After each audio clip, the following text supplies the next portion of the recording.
नमस्कार। प्रादेशिक समाचार के साथ मैं पूनम किरकेट्टा। पहले मुख्य समाचार। प्रधानमंत्री नरेंद्र मोदी ने गुजरात स्थित सोमनाथ मंदिर के नवनिर्मित सर्किट हाउस का किया उद्घाटन। कहा, पर्यटन केंद्रों का विकास केवल सरकारी योजनाओं का हिस्सा नहीं बल्कि जन भागीदारी का अभियान है। प्रधानमंत्री नरेंद्र मोदी कल आकांक्षी जिलों में विकास कार्यक्रमों की प्रगति की करेंगे समीक्षा। सिमडेगा के उपायुक्त सुशांत गौरव से लेंगे जानकारी। राज्य में पिछले 24 घंटों के दौरान कोरोना के 2449 नए संक्रमित मिले, जबकि 4283 मरीज हुए स्वस्थ। और भारत की पीवी सिंधु और एचएस प्रणॉय ने सैयद मोदी अंतर्राष्ट्रीय बैडमिंटन टूर्नामेंट के क्वार्टर फाइनल में बनाई जगह। और अब समाचारों से पहले जरूरी संदेश। देश के कई हिस्सों में कोविड का संक्रमण तेजी से बढ़ रहा है। हम श्रोताओं से सतर्क रहने और 15 से 18 वर्ष के बच्चों सहित अन्य लोगों को टीके लगवाने में मदद करने की अपील करते हैं। कोरोना वायरस का नया स्वरूप ओमिक्रॉन चिंता का कारण है। कृपया सुरक्षित रहने के लिए 3 सरल उपायों का पालन अवश्य करें। मास्क पहनें, 2 गज की सुरक्षित दूरी बनाए रखें, हाथ और चेहरे की सफाई का विशेष ध्यान दें। कोविड संबंधी किसी भी जानकारी और सलाह के लिए राष्ट्रीय हेल्पलाइन नंबर 011-2397-8046 और 1075 पर संपर्क करें। वहीं राज्य हेल्पलाइन नंबर 104 डायल कर किसी भी समस्या का त्वरित समाधान लिया जा सकता है। प्रधानमंत्री नरेंद्र मोदी ने आज गुजरात स्थित सोमनाथ मंदिर के नवनिर्मित सर्किट हाउस का उद्घाटन किया। इस मौके पर उन्होंने कहा कि पिछले 7 वर्षों में देश ने पर्यटन की संभावनाओं को साकार करने के लिए लगातार काम किया है। पर्यटन केंद्रों का ये विकास आज केवल सरकारी योजनाओं का हिस्सा भर नहीं है बल्कि जन भागीदारी का एक अभियान है। देश की हेरिटेज साइट्स, हमारी सांस्कृतिक विरासतों का विकास इसका बड़ा उदाहरण है। श्री मोदी ने कहा कि देश और दुनिया के अलग अलग कोनों से सोमनाथ मंदिर में दर्शन करने हर वर्ष करीब 1 करोड़ श्रद्धालु आते हैं। प्रधानमंत्री नरेंद्र मोदी देश के 112 आकांक्षी जिलों में विकास कार्यक्रमों की प्रगति की समीक्षा कल करेंगे। इस क्रम में पीएम सिमडेगा के उपायुक्त सुशांत गौरव से रूबरू होंगे। इस दौरान उपायुक्त सिमडेगा में कामकाज की प्रगति और चुनौतियों के बारे में प्रधानमंत्री को अवगत कराएंगे। यह ऑनलाइन बैठक आकांक्षी जिलों की समीक्षा को लेकर होगी। यह जानकारी मुख्यमंत्री हेमंत सोरेन को नीति आयोग के उपाध्यक्ष डॉक्टर राजीव कुमार ने कल पत्र के माध्यम से दी है। राज्य के वित्त मंत्री रामेश्वर उरांव आगामी वित्त वर्ष 2022-23 के लिए बजट तैयार करने के पहले समाज के हर वर्ग से विचार विमर्श करने में जुटे हैं। इसी सिलसिले में वित्त मंत्री ने कल शिक्षाविदों, डॉक्टर्स, कृषक, वैज्ञानिक, उद्यमियों और अन्य लोगों से वीडियो कॉन्फ्रेंसिंग के माध्यम से संवाद किया। चिकित्सक, प्रोफेसर, कृषक और उद्यमी सहित समाज के विभिन्न वर्ग के लोगों की ओर से सरकार को कई सुझाव दिए गए। राज्य के कल्याण मंत्री चंपई सोरेन ने कहा कि अनुसूचित जनजाति, अनुसूचित जाति और पिछड़ा वर्ग के 21,000 बच्चों को मोबाइल टैब दिए जाएंगे। उन्होंने बताया कि राज्य के 136 आवासीय विद्यालय के छात्र छात्राओं को राज्य सरकार और 7 एकलव्य स्कूलों के छात्रों को केंद्र सरकार टैब उपलब्ध कराएगी। मोबाइल टैब में कंटेंट उपलब्ध रहेगा, साथ ही 1 वर्ष की इंटरनेट कनेक्टिविटी भी रहेगी। अमृत महोत्सव के तहत आकाशवाणी के साप्ताहिक क्विज में आइए आप भी शामिल हों।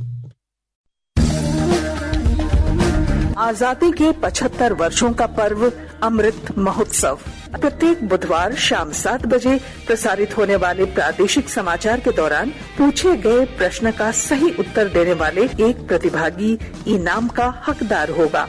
इसके लिए सुनते रहें आकाशवाणी रांची का प्रसारण।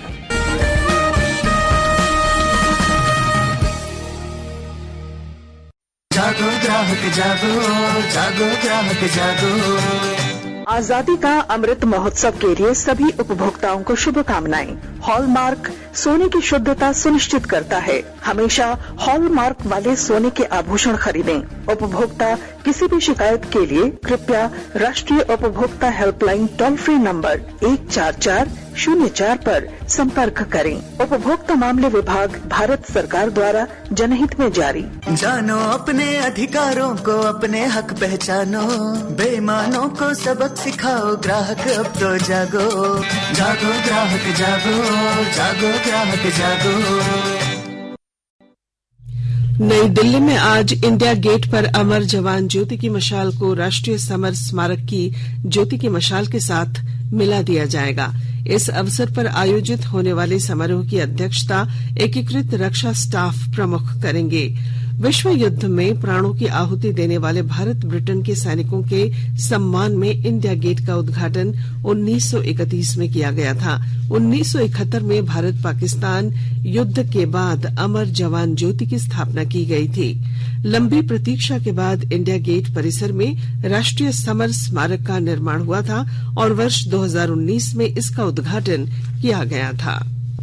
राष्ट्रपति रामनाथ कोविंद, उपराष्ट्रपति एम वेंकैया नायडू और प्रधानमंत्री नरेंद्र मोदी ने मणिपुर, मेघालय और त्रिपुरा के स्थापना दिवस पर इन राज्य के लोगों को शुभकामनाएं दी हैं। श्री मोदी ने एक ट्वीट में कहा कि ये राज्य भारत के विकास में उत्कृष्ट योगदान दे रहे हैं। उन्होंने इन राज्यों की निरंतर प्रगति की कामना की। आकाशवाणी के ताजा तरीन समाचारों के लिए आप हमारी वेबसाइट newsonair.com पर लॉग ऑन कर सकते हैं।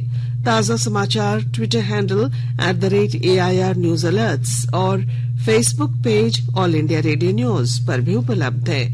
आप प्रादेशिक समाचार एकांश के ट्विटर हैंडल @AIR News_Ranchi और फेसबुक, इंस्टाग्राम पेज तथा YouTube channel AIR News Ranchi पर भी हमारे बुलेटिन सुन सकते हैं। प्रादेशिक समाचार आप आकाशवाणी रांची से सुन रहे हैं और अब पेश है कोरोना से बचाव के कुछ संदेश।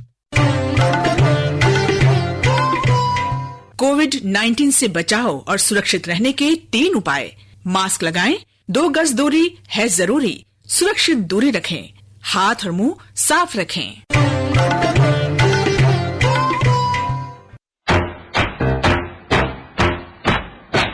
चलो मिलकर एक शुरुआत करें, चलो एक फैसला आज करें, मास्क नहीं तो टोकेंगे, कोरोना को रोकेंगे।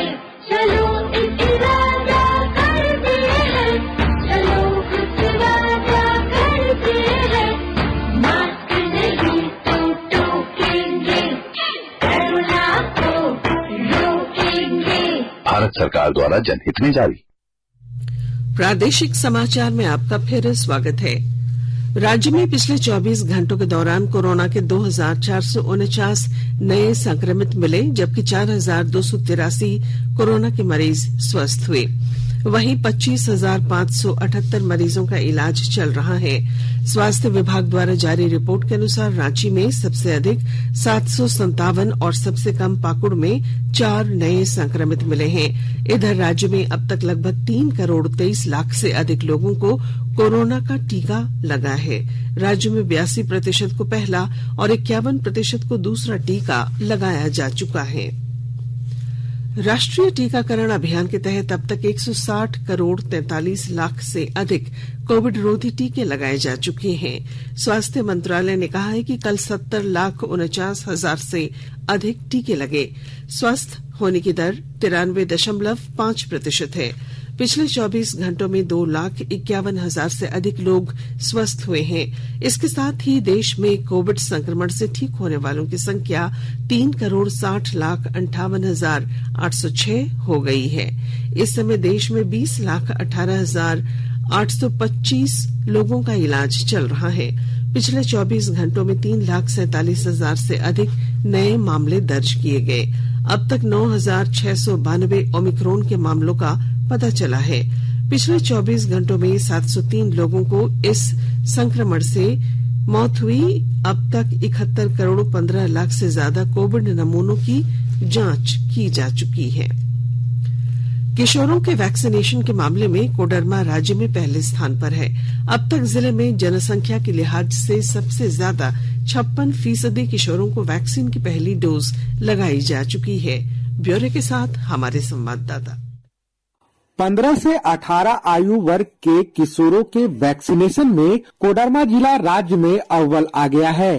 अब तक जिले में 56% किशोरों को टीकाकरण से आच्छादित किया जा चुका है और यह प्रक्रिया अनवरत जारी है। 3 जनवरी से पूरे देश में 15 से 18 आयु वर्ग के किशोरों को वैक्सीन लगाई जा रही है और इस दिशा में कोडरमा जिले के विभिन्न टीकाकरण केंद्रों पर किशोरों को टीका लगाया जा रहा है। पिछले 3 दिनों में शुरू किए गए टीकाकरण महाअभियान के दौरान 23,000 बच्चों को वैक्सीन की पहली डोज लगाई गई है, जो पूरे राज्य में रिकॉर्ड है। कोडरमा जिले के सरकारी और गैर सरकारी स्कूलों में टीका महाअभियान का व्यापक असर दिखा और इन 3 दिनों में 23,000 बच्चों ने अपने स्कूल आकर वैक्सीन की पहली डोज लगाई। गजेंद्र बिहारी सिन्हा, आकाशवाणी समाचार, कोडरमा। बोकारो जिला सेवा प्राधिकार की ओर से व्यवहार न्यायालय परिसर स्थित न्याय सदन में टेलीमेडिसिन सेवा शुरू की गई है। ब्यौरे के साथ हमारे संवाददाता। कोरोना महामारी संकट काल में बोकारो वासियों को चिकित्सीय सुविधा प्रदान करने के लिए जिला विधिक सेवा प्राधिकार के द्वारा अनुकरणीय पहल की गई है। बोकारो व्यवहार न्यायालय परिसर स्थित न्याय सदन में सुबह 6 बजे से रात के 10 बजे तक टेली मेडिसिन सेवा शुरू की गई है। विधिक सेवा प्राधिकार के अध्यक्ष प्रदीप कुमार श्रीवास्तव के अनुसार निःशुल्क चिकित्सीय परामर्श देने के अलावा टेली मेडिसिन सेवा के लिए रात के 10 बजे तक डॉक्टर उपलब्ध रहेंगे। इसके अलावा कोरोना संक्रमण की जांच और इलाज हेतु सलाह देने की भी व्यवस्था की गई है। मनोज कुमार, आकाशवाणी समाचार, बोकारो। प्रधानमंत्री नरेंद्र मोदी दुनिया भर में सबसे लोकप्रिय नेता के रूप में उभरे हैं। अमेरिका की global leader approval tracker morning consult political intelligence के अनुसार श्री मोदी 13 विश्व नेताओं में 71% अनुमोदन रेटिंग के साथ शीर्ष पर हैं, जबकि अमेरिकी राष्ट्रपति जो बाइडेन 43% रेटिंग के साथ छठे स्थान पर। सूचना और प्रसारण मंत्री अनुराग ठाकुर ने कहा है कि ये उपलब्धि दर्शाती है कि श्री मोदी की नीतियां, कार्यशैली और गरीबों के कल्याण के लिए किए गए कार्य कितने प्रभावी हैं। उन्होंने कहा कि भारतीयों को इस पर गर्व है। बैडमिंटन। भारत की पीवी सिंधु और एचएस प्रणॉय ने सैयद मोदी अंतर्राष्ट्रीय बैडमिंटन टूर्नामेंट के क्वार्टर फाइनल में जगह बना ली है। लखनऊ में सिंधु ने महिला सिंगल्स के दूसरे दौर में अमेरिका की लॉरेन लाम को हराया, जबकि पुरुष सिंगल्स में प्रणॉय ने भारत के ही प्रियांशु रजावत को पराजित कर अंतिम 8 में जगह बनाई। क्वार्टर फाइनल में सिंधु का सामना थाईलैंड की सुपनिदा कातेथोंग से होगा, जबकि प्रणॉय का मुकाबला फ्रांस के आर्नोल्ड मार्केल से होना है। और अब मौसम विभाग के पूर्वानुमान के अनुसार पश्चिमी विक्षोभ के कारण कल से राज्य के कई जिलों में ठंड बढ़ सकती है। 23 और 24 जनवरी को बारिश की संभावना व्यक्त की गई है। वहीं 25 और 26 जनवरी को कुहासा छाए रहने का अनुमान है। राज्य के कई हिस्सों में न्यूनतम तापमान 8 डिग्री सेल्सियस से भी कम है। सबसे कम कांके का तापमान 4.5 डिग्री सेल्सियस मापा गया है। और अब बुलेटिन के आखिर में मुख्य समाचार एक बार फिर। प्रधानमंत्री नरेंद्र मोदी ने गुजरात स्थित सोमनाथ मंदिर के नवनिर्मित सर्किट हाउस का किया उद्घाटन। कहा, पर्यटन केंद्रों का विकास केवल सरकारी योजनाओं का हिस्सा नहीं बल्कि जन भागीदारी का अभियान है। प्रधानमंत्री नरेंद्र मोदी कल आकांक्षी जिलों में विकास कार्यक्रमों की प्रगति की करेंगे समीक्षा। सिमडेगा के उपायुक्त सुशांत गौरव से लेंगे जानकारी।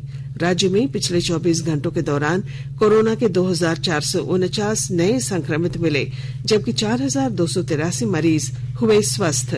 और भारत की पीवी सिंधु और एचएस प्रणॉय ने सैयद मोदी अंतर्राष्ट्रीय बैडमिंटन टूर्नामेंट के क्वार्टर फाइनल में जगह बनाई।